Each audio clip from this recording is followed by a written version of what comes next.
సంగారెడ్డి జిల్లా కాశీపూర్లో రైతుల సమస్యలపై ఏకగ్రీవ తీర్మాన కార్యక్రమం నిర్వహించారు. రైతు రక్షణ సమితి ఆధ్వర్యంలో ధర్నా నిర్వహించారు. పెంచిన ఎరువుల ధరలు తగ్గించాలని, మద్దతు ధర పెంచాలని, పంట బీమా పథకాలు అమలు చేయాలని రాష్ట్ర అధ్యక్షుడు పాకాల శ్రీహరిరావు డిమాండ్ చేశారు. కేంద్ర రాష్ట్ర ప్రభుత్వాలు పరస్పరం పోట్లాడుకోవడమే సరిపోతుందని ఆగ్రహం వ్యక్తం చేశారు.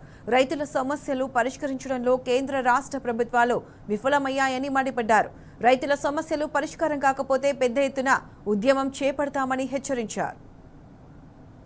తెలంగాణ రైతు రక్షణ సమితి సంగారెడ్డి జిల్లా ఆధ్వర్యంలో శ్రీ రాఘవంతి రెడ్డి గారు మా జిల్లా అధ్యక్షులు ఉన్నారు. వారి ఆధ్వర్యంలో కాశీపూర్ గ్రామంలో రైతులందరము రాజకీయాలకు అతీతంగా ఏకమై కేంద్ర రాష్ట్ర ప్రభుత్వాలు ఇద్దరి బాధ్యత రైతులను కాపాడమని, వీరిద్దరు ఒకరిపై ఒకరు కొట్లాడుకోవడంతో రైతులకు ఒరిగిందేం లేదు. వెంటనే వాళ్ళ కొట్లాటలు ఆపుకొని ఇద్దరు కలిసి కూర్చొని సమన్వయంతో పనిచేసి ఎవరి బాధ్యతలు వారు నిర్ణయించుకొని రైతులకు ఏమేమి కావాలో అప్పుడు చేసినప్పుడే రైతులు బ్రతికే అవకాశం ఉంది. కానీ అప్పటి వరకు ఒక్క రైతు కూడా ఈ గ్రామంలో చెప్పిందంటే ఒక 10,000 రూపాయలు కూడా వాళ్ళ భార్య పిల్లల మీద బ్యాంకులో దాచుకున్న రైతు ఒక్కరు లేరు. మరియు 190 మంది రైతులు పైగా ప్రైవేట్ అప్పుల పాలే అధిక వడ్డీలు కడుతూ దుర్భర జీవితం గడుపుతున్నామని చెప్పారు.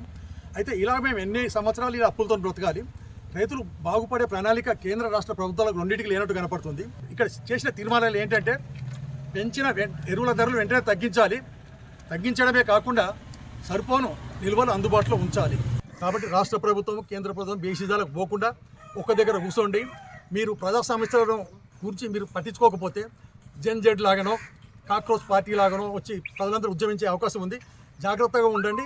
ప్రజల అవసరాలు తెలుసుకొని మెదులుకోండి. మీరు రాజులు కాలేదు, గెలిచి అంతే సేవ చేస్తానికి ఉన్నారు తప్ప మీరు రాజులమని బిహేవియర్ మనసుకి తీసేయండి మీరు అని చెప్పి విజ్ఞప్తి చేస్తున్నారు.